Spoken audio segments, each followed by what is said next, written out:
Okay, there's one space that's very important, and that space consists of the set of all vectors v1, v2, v3, and maybe I should call those x1, x2, x3, and that's going to be fairly easy to do if I can aim the chalk properly.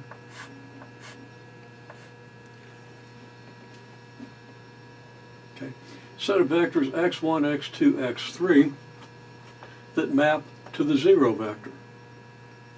Okay, now it might be that the only solution to this is the 0 vector itself, because if x1, x2, and x3 are 0, of course, we do get zeros over here. If this matrix reduces down to the identity matrix, then that's exactly what our solution set is going to be. Because this reduces to the identity, the augmented matrix would tell you that x1 equals 0, x2 equals 0, x3 equals 0. Equivalently, if this matrix reduces to the identity, it's invertible, so we could find its inverse and multiply by the 0, 0, 0 vector to get our x1, x2, x3. But the inverse matrix, any matrix multiplied by the 0 vector, is going to give us the 0 vector, confirming again that x1, x2, and x3 would have to be 0.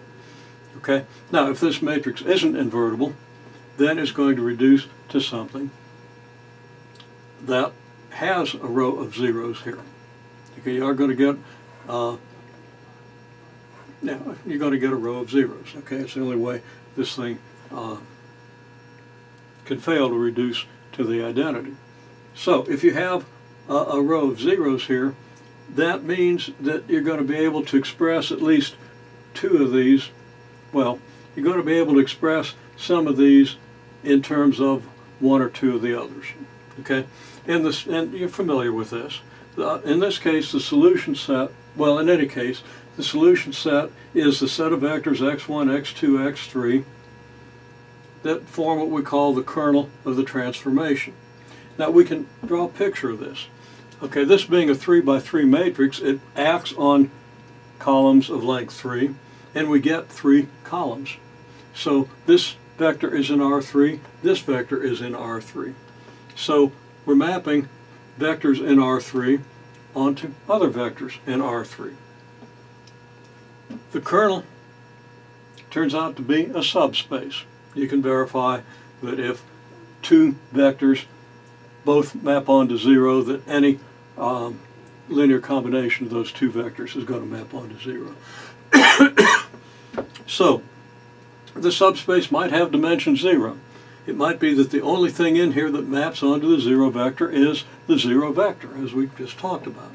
But it might be that at least one of these rows reduces down to zeros, in which case we would have at least a one-dimensional subspace of R3 that maps onto the 0 vector. And it might be that we have a two-dimensional subspace that maps to the 0 vector. We call that subspace the kernel. Okay, so everything in this yellow bounded region maps on to the purple 0 vector. Everything else maps somewhere in R3. Maybe all of R3 maps to all of R3, which would be the case if and only if this matrix reduces to all zeros. Okay, if it doesn't reduce to all zeros, then the whole of R3 will just map onto the column space. Now we know,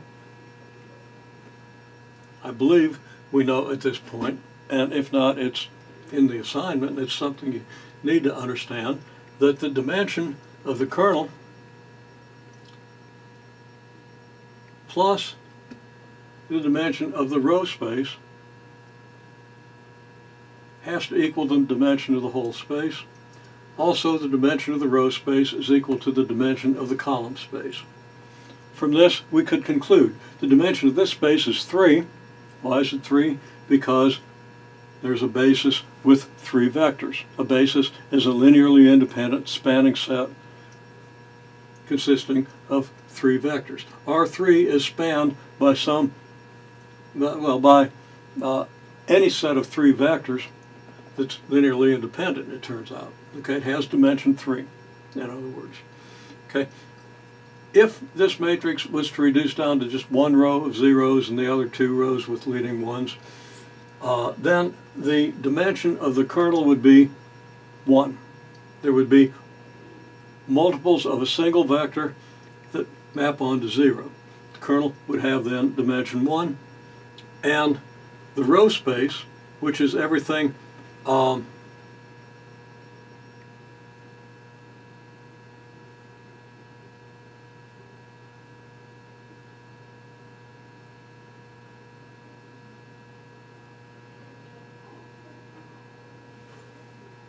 and I've got a little bit of an error here.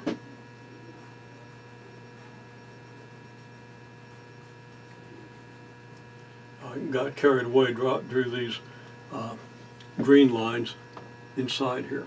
Now there is one vector that's common to both spaces. That would be the 0 vector. So the 0 vector would kind of be represented on the boundary of this row space, or the kernel. So the 0 vector is in both the row space and the kernel. The row space, of course, is the set of vectors in R3 that are spanned by the rows of the matrix. Okay, well, back to this. Okay, so if the matrix reduces down to where there's a row of zeros, a single row of zeros, the kernel would then turn out to have dimension 1, and you would have two vectors here that span the row space. Okay, and